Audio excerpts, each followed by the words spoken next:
अभिनंदन श्रोतागण।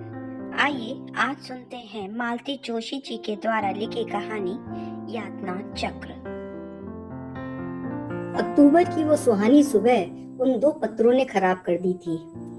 पहला पत्र बड़ौदा वालों का था जो पिछले दिनों यहाँ भोपाल दर्शन के लिए आए हुए थे।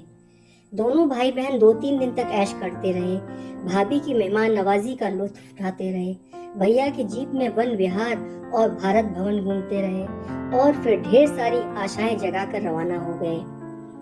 अब पूरे 15 दिन बाद उनके बड़े भाई का कृपा पत्र आया है कि और तो सब ठीक है, पर लड़की जरा बड़ी लगती है। ये क्या बात हुई भला? ये तो पहले ही बता दिया था कि लड़की की उम्र 34 वर्ष 3 महीने है, कद 5 फुट 2.5 इंच, वजन 130 पाउंड और रंग गेहुआ है। पिछले 12 वर्षों से कन्या महाविद्यालय में पढ़ा रही है। इतने सुविस्तृत वर्णन के बाद एक अदद फोटो भी भेजी गई थी। ये सब जान लेने के बाद ही श्रीमान यहाँ पधारे थे और यहाँ आकर उन्हें ये इल्म हुआ कि लड़की जरा बड़ी लगती है। तो श्रीमान जी क्या अपने आप को चंकी पांडे या आमिर खान की पीढ़ी का समझ रहे थे? खुद भी 40 को छू रहे थे और उनका एक ही प्लस पॉइंट था और वो ये कि वो अब तक कुंवारे थे और शायद इसीलिए किसी षोडशी की आस लगाए बैठे थे। दूसरा पत्र बंबई के एक सज्जन का था। उन्होंने अपने बेटे के लिए अखबार में इश्तहार दिया था और भैया ने अविलंब उसे लपक लिया था। उन्होंने लिखा था, आपका प्रस्ताव हमें पसंद आया, हम लोग शीघ्र ही कन्या को देखने आएंगे, पर उससे पहले 1-2 बातों का खुलासा बहुत जरूरी है।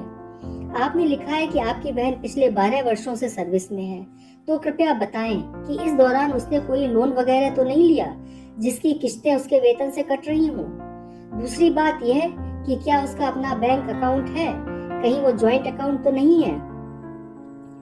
इस तरह की पूछताछ आपको शायद नागवार गुजरे, पर मैं मजबूर हूँ। आप तो जानते हैं कि दूध का जला छाछ भी फूक फूक कर पीता है। मेरी बड़ी बहू अपनी माँ की इकलौती बेटी है, ढेर सारी प्रॉपर्टी है, पर मेरा बेटा एक पाई का भी हकदार नहीं है। माँ बेटी का साझा अकाउंट है। कैसी भी मुसीबत क्यों ना आ पड़े, माँ की मर्जी के बिना हम एक ढेला भी नहीं छू सकते। मेरी छोटी बहू बैंक में पीओ है। पिता का मकान बनवाने के लिए उसने कर्ज लिया था। शादी को 8 साल हो चले हैं, पर अब तक वो किस्तें चुका रही है। इसीलिए अब मजले के वक्त में सारी बातें पहले से ही साफ कर लेना चाहता हूँ। महाशय वाकई दूध के जले हुए थे और अब फूंक फूंक कर कदम रख रहे थे, पर उनकी स्पष्ट वादिता की आड़ में झांक रही धन लोलुपता ने मन खट्टा कर दिया। दोनों ही चिट्ठियां भैया ने गुड़ी मुड़ी करके डस्टबिन के हवाले कर दी। फिर भी मूड तो उखड़ा ही रहा। उस मनस्थिति में भीड़ भरी सड़क पर लूना चलाने का हौसला न रहा। मजबूरन ऑटो करना पड़ा और पहली झड़प ऑटो वाले से ही हो गई। मीटर के हिसाब से 9 रुपए 60 पैसे बन रहे थे। मैंने 10 का नोट थमाया तो हजरत सलाम मार के चल दिए, पर मैंने पीछा नहीं छोड़ा। उसे गिनकर 9 रुपए 60 पैसे थमाए और 10 का नोट वापस ले लिया। सुबह 10 बजे कॉलेज के गेट पर अच्छी खासी भीड़ रहती है। इस नोक-झोंक का लुत्फ कई लोगों ने उठाया होगा। तभी तो स्टाफ रूम में पैर देते ही देखा मिसेस मल्होत्रा मिसेस गुप्ता की ओर देखकर आंखों ही आंखों में मुस्कुरा रही हैं। मुझे तो जैसे आग लग गई। कसैले स्वर में कहा, मिसेस गुप्ता, लोग बाग हमें कंजूस समझते हैं, पर क्या करें, पसीने की कमाई को यूं बेदर्दी से लुटाने की हिम्मत नहीं होती है। हमारे यहाँ ना ठेकेदारों के यहाँ से कमीशन आता है, ना ट्रांसपोर्ट का बिजनेस चलता है। हम शाह खर्च बने भी तो किस बूते पर। ये आप किसके लिए कह रही हैं? मिसेस मल्होत्रा झल्लाईं। मैं तो एक बात कह रही हूँ, आप बुरा क्यों मानती हैं? मैंने लापरवाही से कहा। मिसेस गुप्ता मेरी बात को अनसुना कर मिस राय के कानों में कुछ फुसफुसाने लगी। चमची कहीं की। मिसेस मल्होत्रा से रोज फ्री लिफ्ट मिलती है ना, इसीलिए आगे पीछे डोलती रहती है। पहला पीरियड सेकेंड ईयर बीएससी वालों का था। वैसे भी ये बदनाम क्लास है और आज तो उन लोगों ने बदतमीजी की हद ही कर दी। निरुपाय होकर 2 लड़कियों को क्लास से बाहर करना पड़ा। वे बरामदे में खड़ी होकर पूरे पीरियड भर नारेबाजी करती रहीं। क्लास से निकलकर लैब में गई तो वहाँ लैब असिस्टेंट से कहा सुनी हो गई। लगा जैसे सबके सब मुझे चिढ़ाने पर आमादा है। आखिरी पीरियड में प्रिंसिपल ने मुझे बुलावा भेजा। मैं तो भरी बैठी ही थी। अगर वे जरा भी ऊंचा बोलती तो मेरा जवाब तैयार था, पर मुझे मौका ही न मिला। वे नाराज नहीं हुई, बल्कि बड़ी बहन की सी ममता से मुझे देर तक ऊंच नीच समझाती रही। शाम को घर लौटी तो मैं एकदम पस्त हो चुकी थी। चाय पीकर जरा लेटने का प्लान कर रही थी कि भैया दफ्तर से लौट आए। आते ही बोले, प्रेमा जरा जल्दी से तैयार हो जाओ, एक सज्जन आ रहे हैं। ओ नो, मैंने दोनों हाथों से अपना सिर थाम लिया। ऐसे निराश नहीं होते पगली, ये आदमी मुझे काफी रीजनेबल लगता है। शुरू में तो सभी लगते हैं। By the way, what is he? Caltex में एग्जीक्यूटिव पोस्ट पर है, घर में माँ है और 2 बच्चे। पहली का देहांत 4 साल पहले तीसरे प्रसव के दौरान हुआ था। कमाल करते हैं आप भी, भाभी बोली। क्या सारी बातें एक साथ ही पूछ डाली? गनीमत है कि डेथ सर्टिफिकेट दिखाने के लिए नहीं लाए। अगर तुम्हारी ननद रानी कहेंगी तो वो भी ले आऊंगा। ये सारी पूछताछ भी उसी के लिए करता हूँ। इसमें गलत क्या है भाभी? आखिर हमें पता तो होना चाहिए कि पहली पत्नी जलकर मरी है या पंखे से लटक कर। उसने सल्फास की गोलियां खाई थी या टिक 20 का सहारा लिया था। ये सब बातें पहले से ही जान लेने से रणनीति बनाने में सुविधा रहती है। बात को मैंने भरसक मजाक का प्रूफ देने का प्रयास किया था, पर कोई हंसा नहीं। दरअसल ये विषय अब हम लोगों के लिए इतना पुराना हो गया है कि ना इस पर हंसी आती है ना रोना। पहले तो मुझे दुहाजू नाम से ही चिढ़ होती थी, पर जब से मैंने 30 पार किया है, लिस्ट में विद्रोह का भी समावेश होने लगा है। पहले 2-3 साल तक तो मैं बच्चों से उजिर करती रही, पर अब अम्मा ने मुझे समझाना शुरू कर दिया है। अब इतनी उम्र पे क्या तुम्हारी पता को फले ना फले, पहली का एकाध हो तो अच्छा ही है, बुढ़ापे में कुछ तो सहारा होगा। प्रैक्टिकल होना तो कोई हमारी अम्मा से सीखे। दूर पास के रिश्ते में या जान पहचान वालों में जैसे ही किसी महिला की मृत्यु का समाचार मिलता है, अम्मा यहाँ मेरे लिए संभावनाएं तलाशने लगती हैं। कई बार मुझे लगता है कि हम लोग कौवे हैं जो पिंडदान के भात के लिए घात लगाए रहते हैं। प्रेमा, 6 बजने को हैं, तैयार हो जाओ। भैया ने अपने सौम्य स्वर में एक बार फिर याद दिलाया तो मैं अपनी तंद्रा से जागी। कमरे में आकर बाल खोल लिए और ड्रेसिंग टेबल के सामने सुन्न होकर बैठी रही। तैयार होने का कोई उत्साह ही मन में शेष न था, बस एक खाना पूरी करनी थी। उत्साह भी बेचारा कब तक साथ देगा?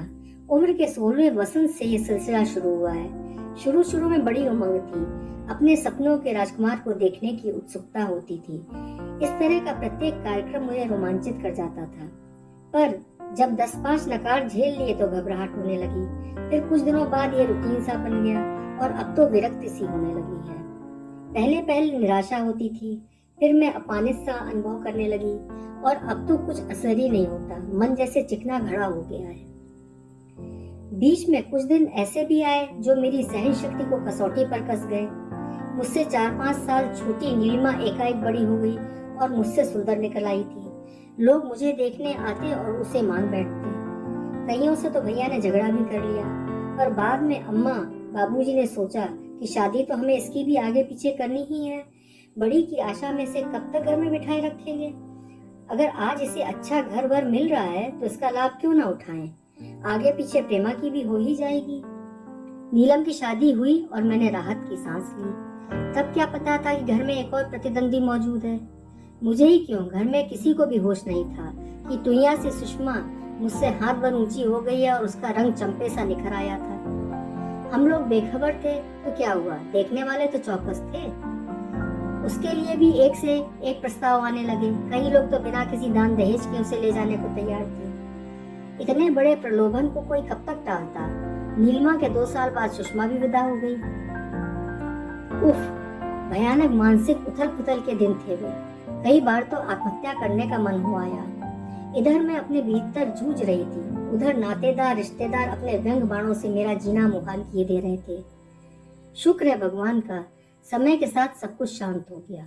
दोनों बहनें अपने घर में रच बस गई हैं, 2-2 बच्चों की मां बन गई हैं और मेरा प्रदर्शन बदस्तूर जारी है। बुआ, नंदिता अपना रैकेट घुमाते हुए आंधी की तरह कमरे में दाखिल हुई और मुझे तैयार होते देख ठिठक गई। बुआ, कहीं जा रही हो? लूना चाहिए, मेज पर चाबियां रखी हैं, मैंने साड़ी की पट्टियां ठीक करते हुए कहा। उसने चाबी तो उठा ली पर गई नहीं, मेरी ओर देखती हुई वैसी ही खड़ी रही। उसका यूं अपलक मुझे देखना मुझे नर्वस करने लगा। बुआ, पैसे चाहिए, अलमारी में पर्स रखा है। बुआ, आज क्या फिर कोई आ रहा है? मैंने उसकी ओर एक कठोर दृष्टिक्षेप किया, पर वो मेरी छात्रा नहीं थी जो सहम जाती। सीधे मेरी आंखों में आंखें डालकर बोली, बुआ, आप बोर नहीं होती? It is so disgusting, so insulting. लगा जैसे उसने मेरे मुंह पर तमाचा जड़ दिया हो। मैं तिलमिला कर बोली, जाकर अपने बाप से सब बात क्यों नहीं कहती? वे ही तो रोज एक नमूना ढूंढ कर ले आते हैं। फिर भी तो लोग कहने से नहीं चूकते कि बहन की कमाई पर ऐश कर रहे हैं। उसने भी ताव खाकर कहा। दादाजी क्या चले गए, पापा की तो सब तरफ से मुसीबत हो गई और वो दंदनाती हुई कमरे से बाहर हो गई। मैं हतबुद्धि होकर उसे जाते हुए देखती रही। क्या ये वही नंदिता है जिसे मैं कंधे पर डालकर रात रात भर छत पर घूमा करती थी? क्या ये वही नंदी है जो मेरी गोद में बैठकर कहानियां सुना करती थी? आज तो वह पहचानी नहीं जा रही। कॉलेज ज्वाइन किए 6 महीने भी नहीं हुए हैं और इसका बचपन भाग खड़ा हुआ। अब ये पहले से कितनी स्मार्ट, कितनी सुडौल और कितनी कमनीय लग रही है। मेरा जी धक से रह गया। क्या मेरे साथ अब यह भी रेस में शामिल होगी? क्या नीलिमा और सुषमा की तरह यह भी मुझे पीछे छोड़ देगी? इस बित्ते भर की लड़की ने किस दिलेरी से पूछा था, बुआ आप बोर नहीं होती? कभी नीलम ने भी यही प्रश्न किया था, दीदी रोज रोज के इस प्रदर्शन से तुम्हें ऊब नहीं होती? प्रदर्शनी तो मेरी लगती रही, पर इनाम वे लोग ले गई। अब शायद नंदिता की बारी है। इस अंधी दौड़ का कहीं अंत तो होगा ही। कभी तो मुझे इसका समापन करना पड़ेगा। फिर आज ही क्यों नहीं? घंटी बजी और भैया लपक कर दरवाजे पर पहुंचे। अरे ये क्या, सतीश जी नहीं आए? भैया के स्वर में निराशा साफ झलक रही थी। नहीं आया, एक दबंग नारी स्वर उभरा। बोला आप ही दोनों देखा, मैं जाकर क्या करूंगा? भीतर ही भीतर भक से जल उठी मैं। तो श्रीमान जी मुझे देखना भी नहीं चाहते। सोचा होगा जरूरत भी क्या है, कुंवारी लड़की है, 2200 रुपया महीना कमा रही है, दोनों बच्चों के बाप को इससे ज्यादा क्या चाहिए? लेकिन यह तो कोई बात नहीं हुई। लोग 4 पैसे की चीज भी खरीदते हैं तो देख परख कर लेते हैं। ये महाशय तो बीवी घर में ला रहे हैं। आज तक मुझे 20 लोग देख गए हैं। चाय नाश्ता गटक कर जाते हैं और फिर कोई मीन मेट निकाल कर टका सा जवाब दे देते हैं।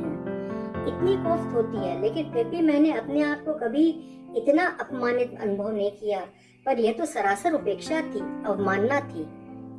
अम्मा को बाहर भेजकर भैया भीतर आ गए थे। भाभी से बोले प्रेमा तैयार हो जाए तो बाहर ले आना, मैं छत पर बैठा हूँ। वे लोग जाने लगे तो आवाज दे देना, रिक्शा तांगा जो कहेंगी ला दूंगा। भैया के ऊपर जाते मैंने रसोई का रुख किया। बस 2 मिनट, अभी चलते हैं, भाभी ने कहा। क्या बना रही हो? मैंने देसी घी की महक को नथनों में भरते हुए पूछा। हलवा। ओफो, भाभी कितनी बार कहा है कि चाय बिस्कुट पर निपटा दिया करो, पर तुम तो पूरा सरंजाम कर देती हो। आज तो सचमुच यही नियत हो रही थी। मैंने नकुल से समोसे भी मंगवा लिए थे, पर सोचा बड़ी बुढ़िया है, अच्छा नहीं लगेगा। भाभी मेरे लिए अब तक कितने मन चीनी गला चुकी हो। बस एक बार तुम्हारी शादी हो जाए, सब वसूल हो जाएगा। यही तो रोना है। खैर एक बात तय है भाभी कि आज का ये आखिरी शो है, इसके बाद ये तमाशा बंद। एकदम क्या हो गया? कुछ नहीं। और दूसरी बात ये कि मेरे बाहर जाते ही अम्मा को भीतर बुला लेना। 2 मिनट रुको तो। मुझे हॉल का रास्ता मालूम है भाभी, तुम परेशान मत हो, मैंने कहा और धड़धड़ाती हुई बाहर आ गई। महिला मंडल एकदम चौंक गया। अम्मा तो ऐसी सकपकाई कि बड़ी देर तक उनके मुंह से बोली नहीं फूटा।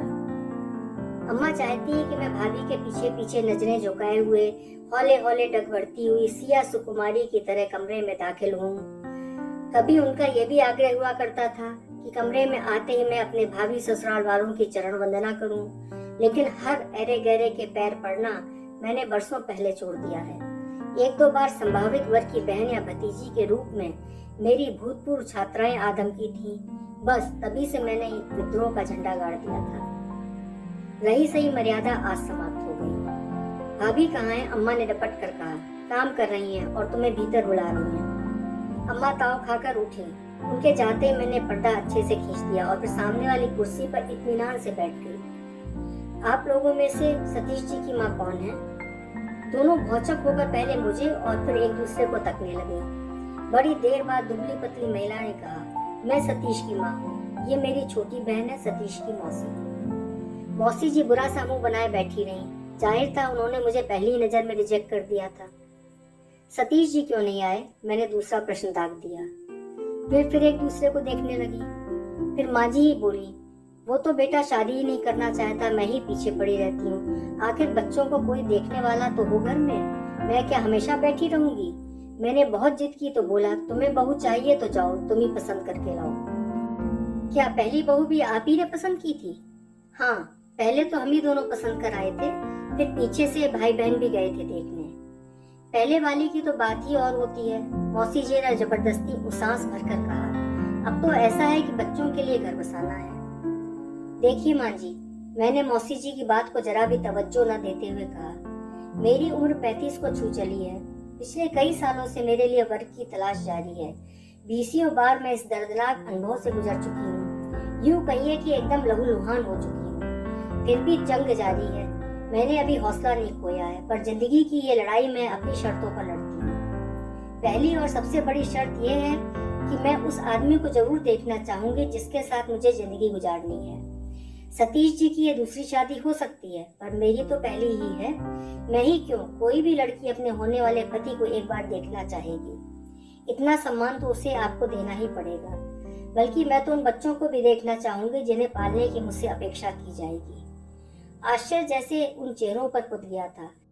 मैं और भी कुछ कहना चाहती थी, पर उसी समय नाश्ते की प्लेटों के साथ भाभी ने कमरे में प्रवेश किया। उनके पीछे अम्मा भी थी। मैंने चुपचाप खिसक लेना ही श्रेयस्कर समझा। उस रात घर का वातावरण बहुत तनावपूर्ण था। अम्मा बहुत गुस्से में थी। उन्होंने कहनी अनकहनी सब सुना डाली। बोली, भाई बेचारा तो जूते चटका चटका कर कहाँ कहाँ से रिश्ते ढूंढ कर लाता है, और लड़की ऐसी बेसहूर है कि किए कराए पे पानी फेर देती है। भैया शांत भाव से समझा रहे थे। मैं तुम्हारा फ्रस्ट्रेशन समझता हूँ प्रेमा, पर तुम ही बताओ और उपाय भी क्या है।